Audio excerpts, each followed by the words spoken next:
Ako ay nagtatrabaho sa isang patahian.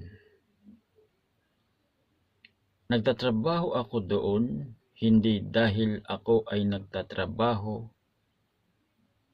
hindi dahil ako ay isang manggagawa doon, hindi rin dahil nag-apply ako doon. Ako po ay nagtatrabaho doon. Ang shop ay sa nanay ko. Ang nanay ko at ako ay magkasama doon sa shop na yun. Ang trabaho ko doon ay mananahi. Sa amin yung shop, sa nanay ko, ako yung assistant niya, ako yung katulong niya.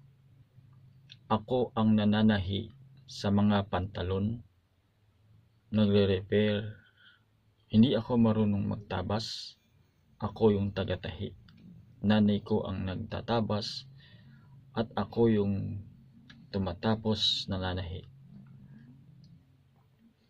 Ang shop namin ay nasa Nepo Mart 1, Hilda Street, Santo Rosario, Barangay Kutkut, Angeles City.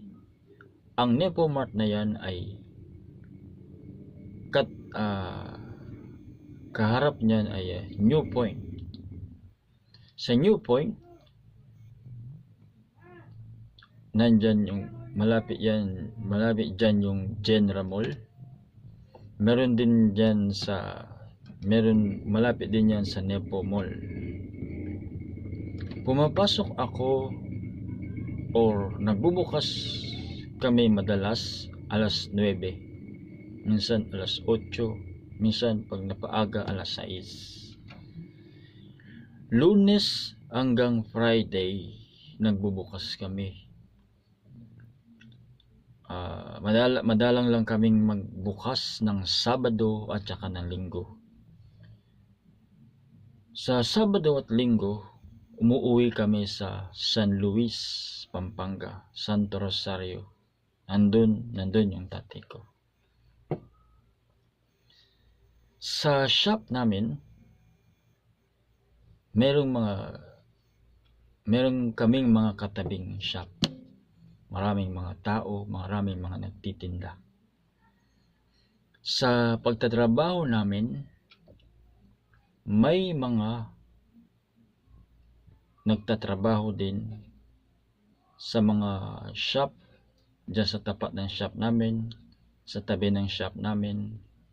Iba-iba yung mga ugali. May mga ugaling hindi kaaya-aya, may mga ugaling okay naman. Merong isang tao, hindi ko alam kung ano ang ikinagagalit niya sa akin. Minsan hindi ko maintindihan yung ugali. Minsan, galing kami ng San Luis, umuwi kami ng Saturday doon sa San Luis. Umuwi kami ng Friday or Saturday, Sunday nandun kami. Monday uuwi kami, balik kami sa shop. Minsan galing San Luis papunta ng Angeles sa shop. Wala kaming service, wala kaming sasakyan. Commute lang kami, sumasakay kami ng jeep, tricycle, commute. Kung hindi ako nagkakamali, ang biyahe ay maabot ng 2 oras. One time, yung traffic, stress, pagod. Alam mo yung sasakay ka sa jeep, ang dami mong karga. Usok ng sasakyan, nalalanghap mo. Naiinib ka sa loob ng jeep. Daming tao, ba't iba ang amoy. sa loob ng 2 oras, nagbibiyahe ka, pagod na pagod ka. Minsan darating ka sa shop, merong isang tao. Di ko alam kung pinag-iinitan ako. Yung alam mo yung minumura ako. Pinanlalakihan ako ng mga mata. Sinisigawan ako. Pinapahiya ako sa maraming tao. Ako, tahimik lang, walang ginagawa. Pasensya, papasensya. Hindi lang yung madalas, maraming beses. Minsan, magbubukas ka ng shop. Minsan, lalaitin ako. Iinsultuhin. Magpapatahi sa amin. Ang halaga ng pinatahi niya, 150, 100. Pag magbabayad, mabibigay lang ng 30.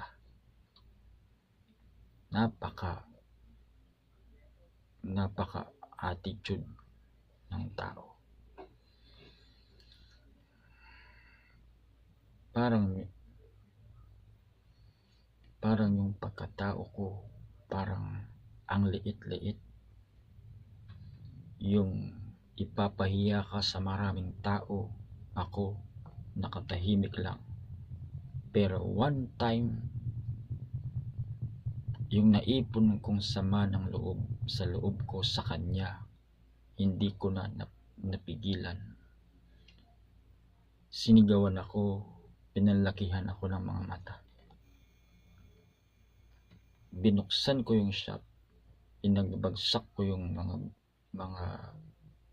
nabubuhat ko doon. Then, sinumbong ako sa nanay ko. Kinuwento ako sa maraming tao doon. Chinismis, siniraan ako.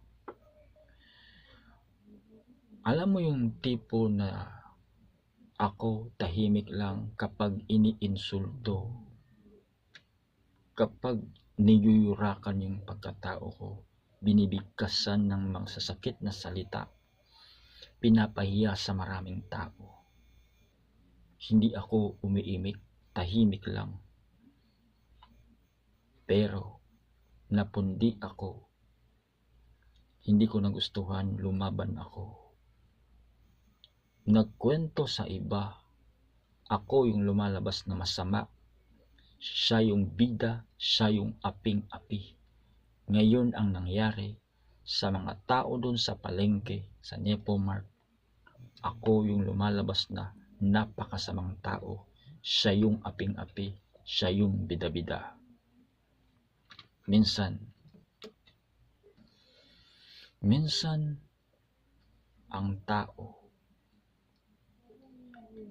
nakikinig sa mga sinasabi ng iba, naniniwala lang, pero yung taong sinisiraan, hindi man lang tinatanong kung ano ba ang nangyari.